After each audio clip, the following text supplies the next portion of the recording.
اگه دنبال یه ویدیوی خفن باحال با انگیزه حال خوب کن میگردیم بهتون تبریک میگم، چون این ویدیو اصلا اینجوری نیست و از همین تریبون اعلام میکنم که نمیدونم دارم چی میسازم، نمیدونم قراره چی بگم و اصلا نمیدونم که قراره این ویدیو رو پست بکنم یا نکنم.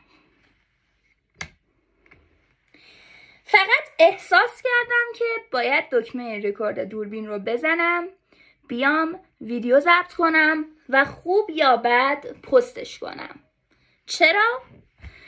چون اگر این کار رو انجام نمیدادم از چرخه تولید محتوای یوتیوبم خارج می شدم.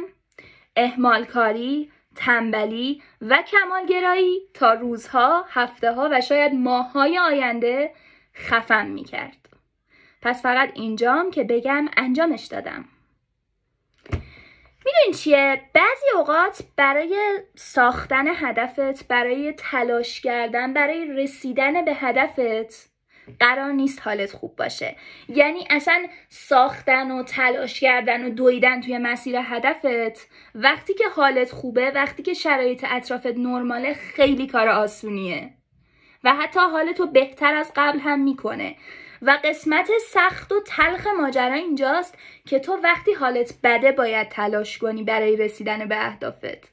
میدونم سخته ولی تأثیرش 100 برابر بیشتر از وقتیه که توی یه شرایط نرمال داری تلاش میکنی. دیدین بعضی وقتا نیاز داری که یه نفر بیاد بهت بگه حالت خوب نیست، انگیزت اومده پایین، حوصله خودت هم نداری، اوکی منم مثل تو هم درکت میکنم. اگه الان این احساسو دارید من اینجام تا بهت بگم من درکت میکنم رفیق. منم امروز از صبح حالم خوب نبوده و این ویدیو رو گرفتم تا فقط به خودم ثابت کنم دارم برای رسیدن به هدفم تلاش میکنم. همین و تمام. و اینکه این ویدیو شاید هیچی بهتون یاد نده و اگه احساس میکنید که داره وقتتون رو تلف میکنه و الکی ازتون زمان میگیره، خیلی راحت اسکرولش کنید، برید ویدیوهای بعدی رو ببینید که شاید محتوای خیلی مفیدتری از من داشته باشن. ولی اگه تا اینجای ویدیو نگاه کردی هنوز اسکرول نکردی و میخوای تا آخرش ببینی، فقط یه جمله طلایی میخوام بهت بگم، اونم این که حرکت کردن مختص زمانی نیست که حالت خوبه. توی حال بد هم با کلی نقص و اشکال و ایراد هم میشه حرکت کرد.